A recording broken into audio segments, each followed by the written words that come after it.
के मुतादिद रियासतों में सैलाब की वजह से सूरत हाल मजीद ख़राब हो गई है और ऐसे लोगों की मदद के लिए इंडियन रेड क्रॉस सोसाइटी की तरफ से 6 ट्रकों में रिलीफ फंड भेजा गया, जिसे सदर रामनाथ कोविंद ने हरी झंडी दिखाई। हमारे नुमाइंदा रचना ने इसका जायजा लिया।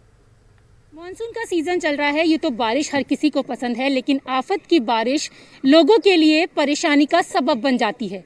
देश के कई राज्यों में बाढ़ जैसी स्थिति बनी हुई है और बाढ़ में फंसे हुए लोगों की मदद के लिए दिल्ली से राहत सामग्री भेजी जा रही है। और आपको बता दें कि इंडियन रेड क्रॉस सोसाइटी की तरफ से ये राहत सामग्री अलग अलग राज्यों में भेजी जा रही है। उत्तर प्रदेश, बिहार, आसाम, जहां पर बाढ़ग्रस्त जो एरिया हैं वहां पर जो लोग फंसे हुए हैं उनकी मदद के लिए भेजा जा रहा है। राष्ट्रपति रामनाथ कोविंद ने खुद इन ट्रक्स को हरी झंडी दिखाई है। अगर आप यहां पर देखेंगे तो इंडियन रेड क्रॉस सोसाइटी की तरफ से ये रिलीफ मटेरियल बाढ़ में फंसे हुए लोगों की मदद के लिए भेजा जा रहा है। करीबन यहां से 6 जो ट्रक हैं, 2 आसाम जाएंगे, 2 बिहार जाएंगे, 2 उत्तर प्रदेश जाएंगे। ये ट्रक्स यहां से रेल गाड़ी के लिए रेलवे स्टेशन पर सामान को लोड करेंगे और आगे सामान रेलगाड़ियों के जरिए जाएगा। और हमारे साथ एक भैया भी हैं, उनसे भी बात कर लेते हैं। अंकल जी, कितने ट्रक हैं और कहाँ कहाँ जाएंगे? 6 ट्रक है मैडम, 6 हैं 6 जी।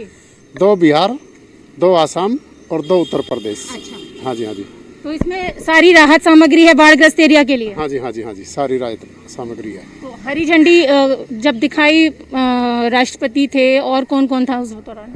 वे काफी लोग थे मैडम, ये हमने पता नहीं, मतलब राष्ट्रपति देखे हमने। अच्छा, हाँ जी, क्योंकि उनकी तरफ ही ध्यान था हमने। हैं? अच्छा। हाँ जी, तो हाँ जी। यहाँ से ये ट्रक अभी रेलवे स्टेशन जाएंगे? हाँ जी, हाँ जी, जैसे ऑर्डर मिलेगा वैसे हम तो वैसे ही करेंगे जी। अच्छा, तो जैसे ही ऑर्डर मिलेगा तो ये रेलवे स्टेशन जाएंगे, वहाँ पे लोड होगा, फिर आगे अलग अलग राज्यों में लोड होगा जी। ये वहाँ स्टेशन से 6 ट्रक रेलवे में लोड हो गए और हो जाएगा वहाँ। तो यहाँ राहत सामग्री में क्या क्या चीजें इसमें लोड की गई? जी कंबल हैं, धोती है, बर्तन हैं, बाल्टी हैं, डब्बा है, दवाई है कुछ, और खाने पीने का भी सामान? खाने पीने का कोई सामान नहीं, वो सूखा सामान, टेंट है और तौलिए हैं और जी धोती। तो यहाँ पर जो रिलीफ के लिए सामान ज़रूरी होता है वो सारा सामान है।